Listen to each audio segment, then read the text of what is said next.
Hello everyone, welcome to our talk from adoption to innovation, LinkedIn SPIRE journey. I'm Junyuan from LinkedIn's security infrastructure team.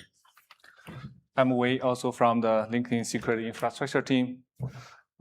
Today we are very happy to share our journey with the SPIRE, from where we started, how we adopted in the LinkedIn on-prem, and some challenges and how we address the challenges, and also the lessons learned. It's a multi-year effort in the LinkedIn, but it's really important that it has been a very important part of our infrastructure.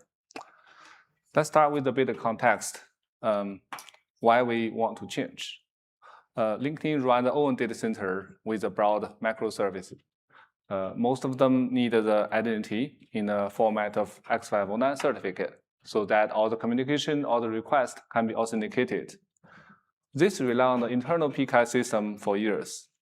The internal PKI system was a handwritten server, very basic Python server without the intention of scale. It doesn't have the standard identity format, so it's very hard to integrate with the new systems. It also doesn't have the rotation or tracking, making the management very hard. That's when we start exploring other options, which is SPIFFE and SPIRE. For people who, how many of you are using the SPIFFE or SPIRE? Yeah, cool. Yeah, for people who haven't used that, they are a pair of the open source project. SPIFFE is a set of open source standard, which is defined how to issue identity to the workload or other identity types. The core concept is a SVID, which is SPIFFE verifiable identity document in either 509 X509 certificate or JWT token. Inside of the SVID, it contains the SPIFFE URI in the format of trust domain identity path. SPIRE is a very popular and well-adopted SPIFFE implementation. It consists of SPIRE server and SPIRE agent.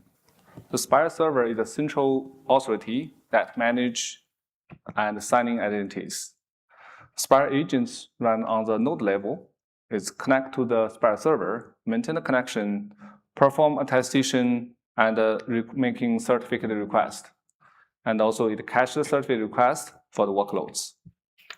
So SPIRE also is an API-centric framework, and also support various plugins. It makes the SPIRE a very perfect choice for all cases, for reasons such as foundational. Because LinkedIn runs their own data center, so it needs a solution which has very minimal dependencies. We cannot use some cloud-native solution. We cannot use some in-cluster solution. That's why SPIRE is the foundation of the SPIRE, making it very suitable. Also, the SPIRE is very scalable and highly available. Its internal design, such as distributed caching and certificate caching logic, making it able to handle large large number of nodes and large number of identities. And also, SPIRE is very extensible. It can easily integrate with other plugins, such as attestation plugin, and also with other on-prem integrations. And finally, SPIRE has a strong community support. It's continuously updated and maintained by the community. Let's take a closer look at how we adopted LinkedIn, starting with the trust model. In all deployment, each environment has its own trust domain, such as production and staging. And each trust domain has a corresponding signing CA chain, and it has a name constraint defined for that. So the URI name constraint ensures that the issued certificate is only valid for the associated trust domain. And also that's also explain why we define the trust domain as prod.ly, basically from the child domain on the left side to the parent domain on the right side. And we also define the internal SPIFFE identity standard, such as we have a workload and we have users. And we also have additional information, such as location information embedded in the X509 certificates. We didn't use the token issued by the SPIRE because we have our own internal token server, and that's also be updated to follow the SPIFE standard we defined. The standard we defined is not just for the SPIRE or other identity, it's also very important for the authentication authorization implementation in the company, even the logins. So notably, we have to update the internal authentication authorization libraries and policies to integrate with the new SPIFE and perform access control. Let's see the overall diagram. This is the overall diagram. We deploy the SPIRE server in a regional cluster, for example, in the production data center 1 versus production data center 2. So every regional cluster is an independent deployment. It uses the HSM inside the data center for the signing CA secrets. In the server side, in addition to the main, on the server host, in addition to the main server process, it also runs the combination of the standard and the custom plugins and other controllers. On the node side, SPIRE agent runs on the node as a systemd service. The node has SC Linux enabled to protect the SPIRE agent and other process on the host. When the TPM device is available for the node, SPIRE agent will also leverage the TPM for the node attestation. To achieve the high availability and scalability, we have 5 server instances per server group with a load and the user agent using the client-side load balancing when connecting the server. This setup supports up to 50K nodes per cluster in our practice. And finally, we also integrate with our internal logging and the metric system, which is eventually integrated with the Microsoft Azure Data Explorer that enable a very convenient query and monitoring. So we do have some key challenges in adoption, such as how to build the trust and how we manage the dynamically entries to issue identities, and what if when running SPIRE agent isn't always applicable. And my teammate Junyuan will walk through the challenges and design. Thank you. Let's talk about how to approach the first challenges, building the trust. We will start with the SPIRE server CA bootstrap to ensure the workload identities can be verified and issued. We deploy SPIRE server in the critical host with extra security protection, such as full machine isolation. This feature only allows the SPIRE server and the service it launched can run on the node. On startup, the SPIRE server will use the TPM store pin to authenticate with HSM and get a signing CA. After that, it will use the signing CA to sign and issue the leave certificates for the workloads. We evaluate different options to store the signing CA, including HSM and TPM. However, both options will introduce additional overhead for leave certificate signing. Therefore, we chose the SPIRE in-memory CA signing to meet our performance requirements. After security bootstrap the SPIRE server CA, we want to ensure the node connected to it are trusted. And that's where the TPM-based node attestation comes in. For people unfamiliar with TPM, you can consider TPM as the lockbox, which proves a node is trusted. It includes the authenticities and integrities. Authenticity refers to what the node is, and integrities means what state the node is in. The root of trust of TPM is endorsement key, which is a unique factory embedded key. This key including 2 parts, public and private key. So only the public is extractable. TPM-based node attestation will use a TPM to verify the nodes are trusted and grant access to those nodes. Usually, the trust chain to prove the node is authentic starts with the vendor certificate, which validate the EK, and the EK is used to prove the TPM is authentic. And finally, the TPM in turn attests the node. The trust chain can verify the TPM is authentic. However, it's not able to prove the TPM or node is managed by one organization, such as LinkedIn. Suppose attacker who can control the authentic PTM can actually pass the trust chain verification and eventually break the TPM-based node attestation. One of the approaches we use is to identify the nodes that's matched by linking and then register the node EKs to the database to establish the root of the trust chain.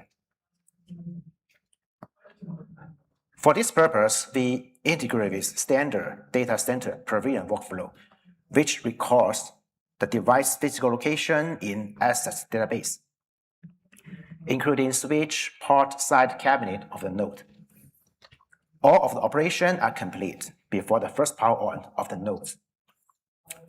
Without the database change, compromising the location information will require the attacker to have physical access to the data center. After that, we identify the nodes matched by linking according to the recorded location, and finally, we register the TPM EK public key for the matched node. Let's dive into the detail about TPM EK registration workflow. So when the node starts for the first time, the Bootstrap OS that we trust starts before the regular OS. It will interrogate the TPM to get the EK public key and calculate its hash. After that, it will query the system to get the series number and location information and send all of them to the build system, which will verify the location information against the access database. Once there's a match, it will save the EK public hash into the EK database. With the EK public hash registered in the database, our TPM-based node attestation works as shown in the diagram. In high level, this workflow is built on top of a TPM, SPIRE agent, and SPIRE server. It uses the registered EK to ensure the remote TPM and node is matched by linking. Also, ensure the EK private key is securely protected inside TPM, and that is the node authenticity. After that, based on the fact that EK private key is securely stored inside TPM, we certify the SPIRE agent private key is also inside TPM. And finally, we use the certificate signing request signature to ensure the issued certificate is bound to the SPIRE agent. So up to this point, we have verified the node is authentic and also is managed by linking. In the future, we will integrate with Mirrorboot to ensure the node's bootstrap integrity. We have established the initial trust through the TPM-based node attestation. Now, on top of this trust, let's talk about how to approach the second challenges, that is identity assurance. Alive is the SPIRE design. In order to issue a workload identities, 2 steps are required. The first step is workload registration. It actually defines which workload can receive the particular identities in registration entries. For automation, we develop controllers to monitor different API events and then update the entry dynamically. The second step is called workload attestation. In particular, the SPIRE agent collects workload properties such as UID, systemd ID, and match those information against registration entries. If there's a match, the related identity will be issued to workload. At Linkins, we leverage open source SPIRE plugins, for example, systemd, Unix, to cover most of our use case.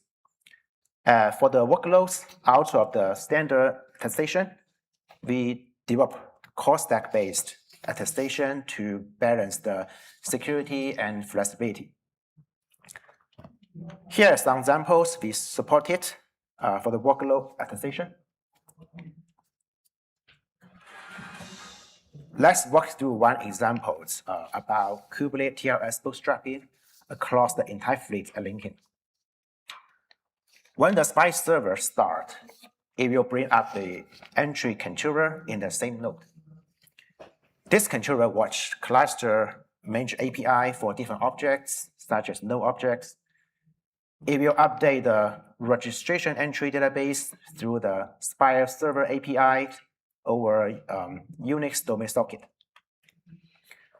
The SPIRE agent, on the other hand, periodically synchronizes the entries to the local cache, and the configuration agent performs workload attestation against the SPIRE agent based on UID.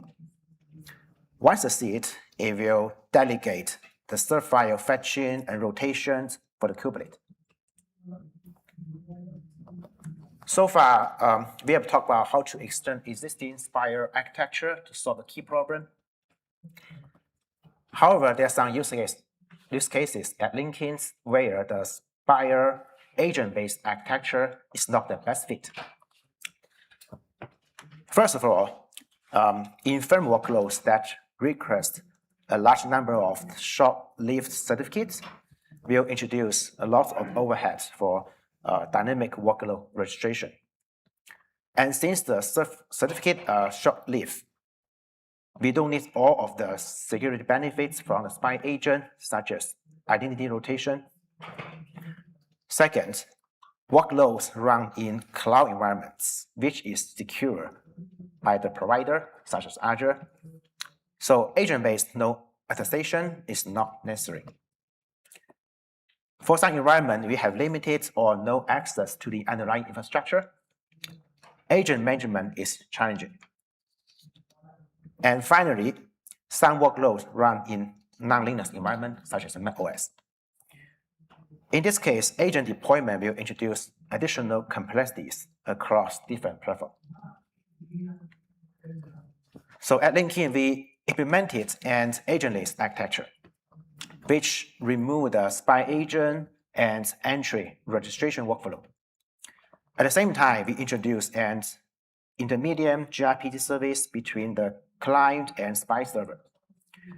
This service will handle request authentication and also talk to the SPIRE server API over Unix domain socket or UDS.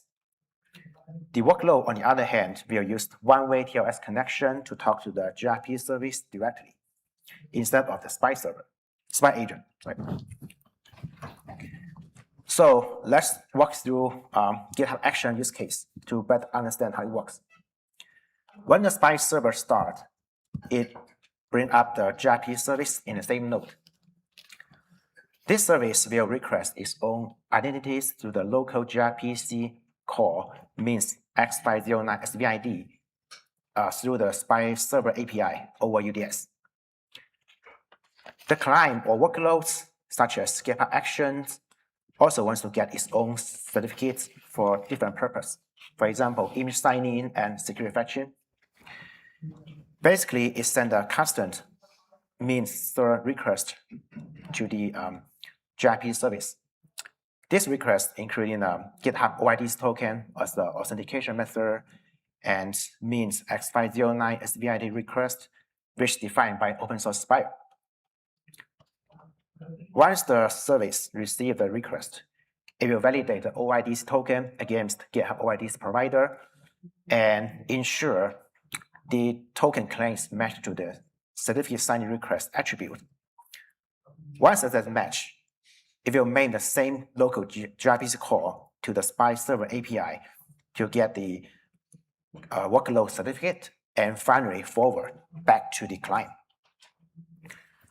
Hopefully, this gives you an overall idea about how we approach different challenges. Next, I will hand over back to Wei to talk about the key lessons we learned from our journey. Yeah, so a few key lessons learned along the way. First is stay flexible. SPIRE is very flexible, and we rely on the plugin system to handle the different scenarios, such as TPM and non-TPM cases. Not all the hosts in LinkedIn have the TPM device, so we developed multiple types of plugin to handle that. Other than the plugin, the SPIRE's own API centric system, making it is very powerful. And we using that to develop other components for needs, and also as well for when developing the agentless mode. Second, issuing certificate is only the beginning, and switching from other type of certificates to the SPIFE is actually changing the authentication method. So that's why you need to plan all the related changes and roll out thoroughly. Third is the availability. And we have invested the availability early and build the metrics into all the components. And in practice, that has been very useful in troubleshooting some issues. And also, achieving the early alignment with other teams is essential. The success of the SPIRE coming from that being the part of the broader infrastructure rather than on its own. Thank you for joining talk today, and we are happy to get any feedback and stay connected. And now we are ready to take any questions.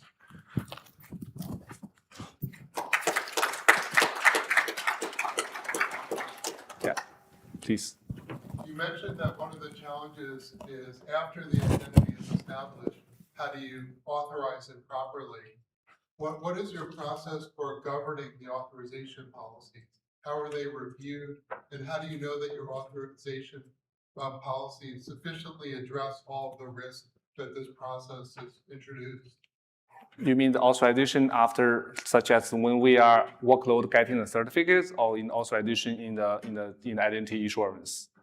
For example, how do you decide who gets to register? There must be policies in there, authorization policies that are important, that are critical for trust. Yes. So how do you govern what those policies are? I imagine they're changing a lot. And so how do you know that they're properly reviewed and that you've actually addressed the risk that you've introduced by allowing this new capability? Yeah. So for example, when we are creating the entries, for example, in all the server side, in addition to server address, the server process, we have the own additional controller.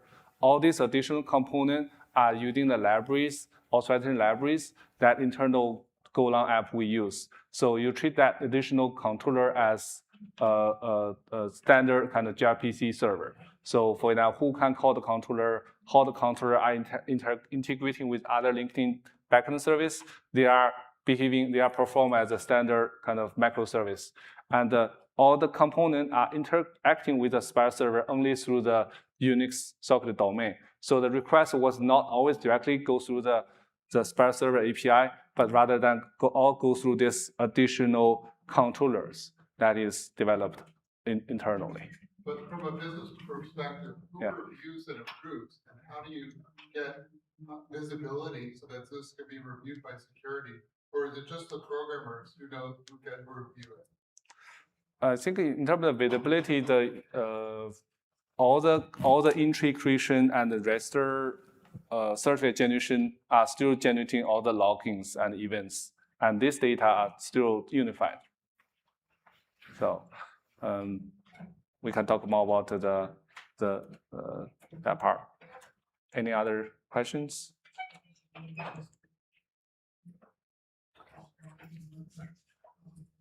Next question.